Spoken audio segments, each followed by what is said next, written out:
मित्रांनो, इंग्रजीमध्ये एक म्हण आहे, there should not be islands of prosperity in the ocean of poverty. दारिद्र्याच्या महासागरामध्ये समृद्धीची बेटे नसावीत. नाहीतर काय होतं? तेच होतं जे नेपाळमध्ये सध्या सुरू आहे.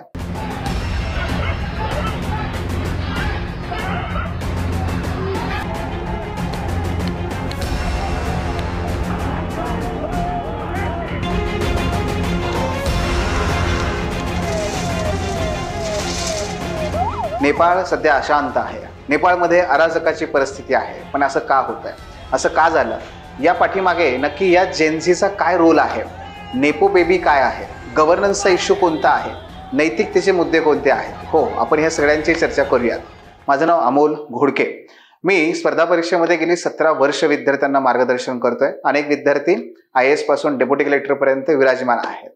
मित्रांनो, नेपाळ हा आपला एक शेजारी राष्ट्र आहे आणि जगामधलं केवळ एकमेव असणारं हिंदू राष्ट्र म्हणून त्याचा नाव लौकिक होता. 2008 मध्ये राजेशाही नष्ट करण्यात आली आणि त्याचा हिंदू राष्ट्र ही बिरुदावली सुद्धा नष्ट करण्यात आली आणि मग आलं ते प्रजासत्ताक लोकशाही शासन.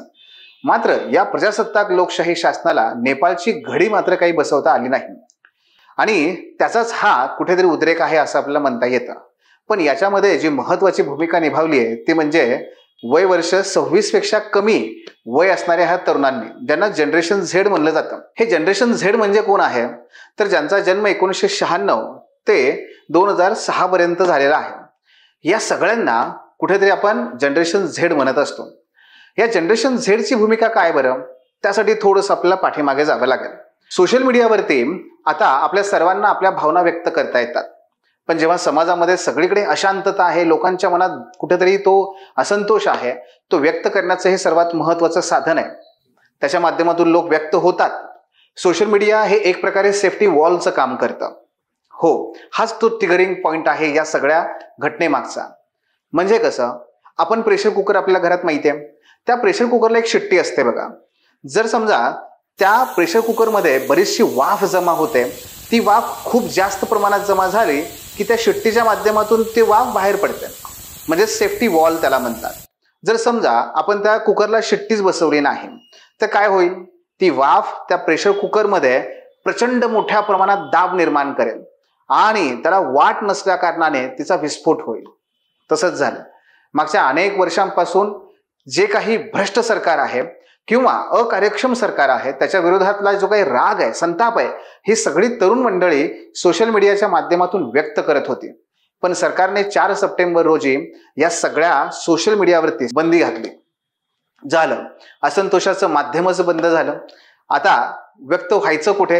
ही सगळी एकत्र जमा व्हायला लागली आणि एकत्र जमा होऊन त्यांनी 8 सप्टेंबर रोजी संसदेसमोर निदर्शन करायचं ठरवलं.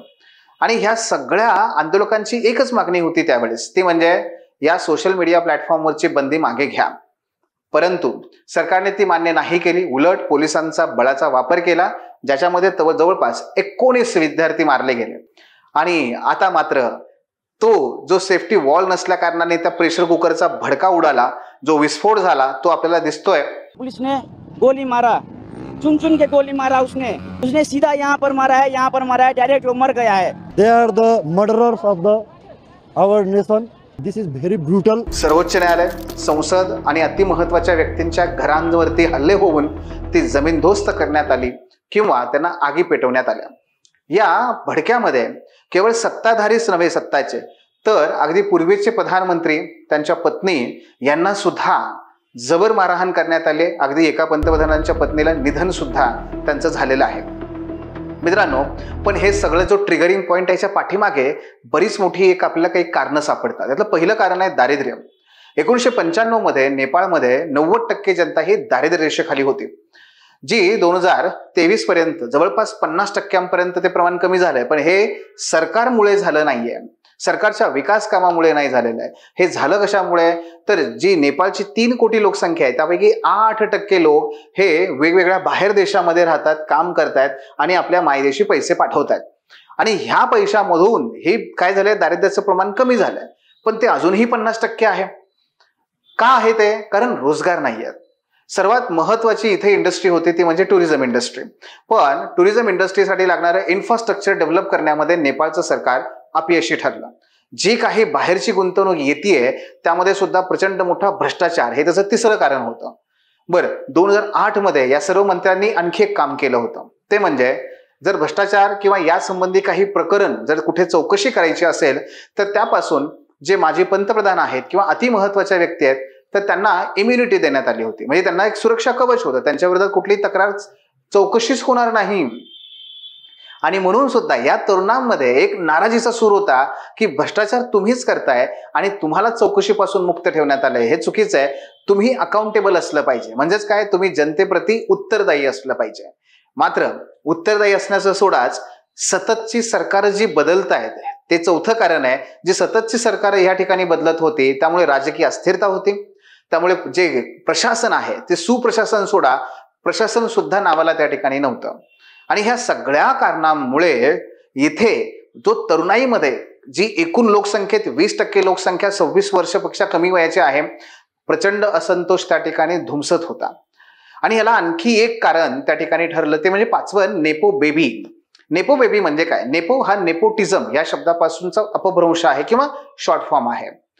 जे राजकारणी महोदय आहेत किंवा जे मंत्री आहेत, एका बाजूला प्रचंड मोठ्या प्रमाणात तरुण तरुणी बेरोजगारीने ग्रस्त आहेत, अन्नधान्यापासून ग्रस्त आहे, शेती नापिकीची आहे.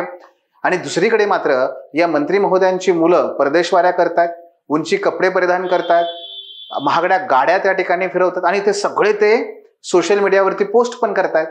यामुळे झालं काय की हा उद्विग्न असलेला तरुणांचा समूह तो स्वतःला जेव्हा तो कम्पेअर करायचा या राजकारण्यांच्या मुलामुलींसोबत, तेव्हा तो स्वतःला नेहमी सापेक्ष वंचित समजायचा. हो, सापेक्ष वंचितता आणि निरपेक्ष वंचितता. निरपेक्ष वंचितता जिथे की नाहीच आहे, वस्तूच नाहीयेत, अन्नधान्य नाहीये, खायला नाहीये, प्यायला नाहीये, पैसे नाहीयेत, ही झाली निरपेक्ष वंचितता जी मोजता येते. पण सापेक्ष वंचितता जिथे की ती तुम्हाला तेव्हा अनुभवता येते जेव्हा तुम्ही दुसऱ्यासोबत कम्पेअर करता. मग हे युवक जेव्हा कम्पेअर करायचे या राजकारण्यांच्या मुलामुलींशी, तेव्हा त्यांच्यातला जो राग आहे तो आणखी अनावर व्हायचा. ती सापेक्ष वंचिततेतून निर्माण झालेली संकल्पना नेपो बेबी किंवा नेपो किड्स. आणि ह्या सगळ्यांच्या परिणामी झालंय काय, या उद्विग्न अशा असंतोष असणाऱ्या या तरुणांचा भडका उडाला 8 सप्टेंबर रोजी. मित्रांनो, एकूणच काय तर नेपाळ हिमालयामधलं अत्यंत निसर्ग वैभव असणारं हे राष्ट्र आज मात्र धुमस्त आहे. त्या ठिकाणी अराजक निर्माण झालेला आहे. भारताच्या भोवती समान परिस्थिती आपल्याला अनुभवता आली कुठे?